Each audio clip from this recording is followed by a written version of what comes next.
Most of us know nothing about long-term care until we or a loved one needs to move in. Families wanting to know more about a particular home have long had publicly accessible inspection reports. Some of those reports detail neglect, abuse, safety, and health violations over many years. Now, the province wants to limit how long those reports are kept public. They propose taking them down after 3 years. Vivian Stamatopoulos thinks that is wrong. She's a professor at Ontario Tech University and an advocate for long-term care. Vivian, good day to you. Hi, David. Good morning. Nice to chat with you again. I do want to ask you about the province's take on this. They argue that child care centers only make inspection reports available for 3 years. So why should long-term care homes, in your mind, be different? I mean, if there's ever a false equivalency, it's that one. First of all, long-term care residents live in long-term care homes. This is their home.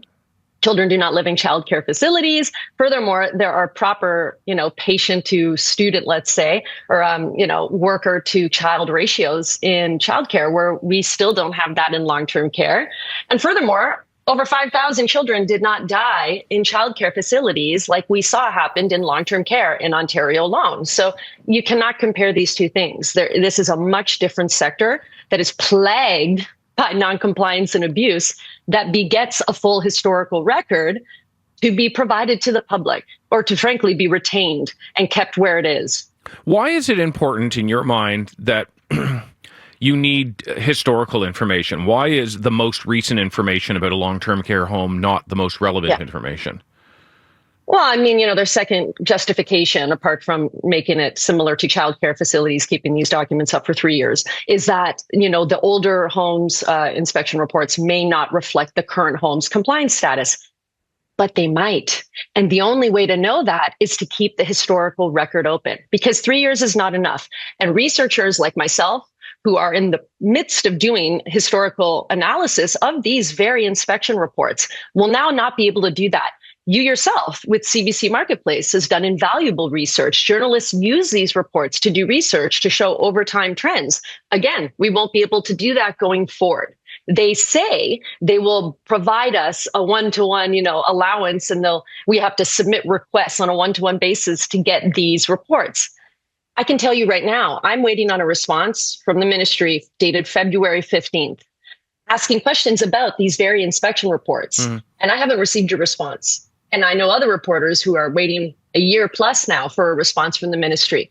So I have very little faith that, people putting in additional requests are going to be getting the results that they want. Why do you think the province is proposing taking down inspection reports of long-term care homes after 3 years?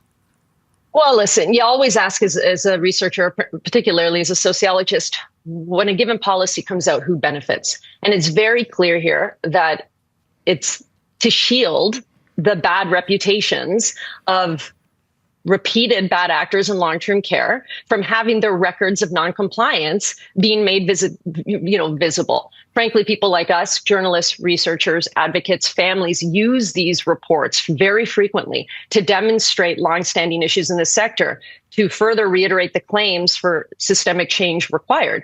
But if you take that away, and frankly, think about this, next year, we're only going to have 2023 onwards. We're going to miss the first 3 years of the pandemic. All of those records are going to be wiped from public access. The worst of the worst time in long-term care is just going to be gone. And then eventually it'll all be gone. Think about how little sense it makes. The fact that this was put in an omnibus bill from the red tape reduction minister to take away documents that are now publicly available, that the public can peruse at their own leisure without requiring any ministry support, to now have to field these requests on a one-to-one basis and have to provide added resources to do that. It is completely counterintuitive to their own goal of limiting red tape and, cutting costs and making things more efficient. This is actually making the process more inefficient. You have this data publicly available. Why would you go out of your way to take these reports down and then have to field these requests on a one-to-one basis if you don't have anything to hide, or if you're not trying to protect bad actors who have long histories of noncompliance? Vivian Stamatopoulos, always a pleasure to speak with you. Thanks very much for your time. Anytime. Thank you. That is Vivian Stamatopoulos, who's a professor at Ontario Tech University and an advocate for long-term care. Metro Morning reached out for the province to the province for a comment. In an email, a spokesperson for the Ministry of Long-Term Care said the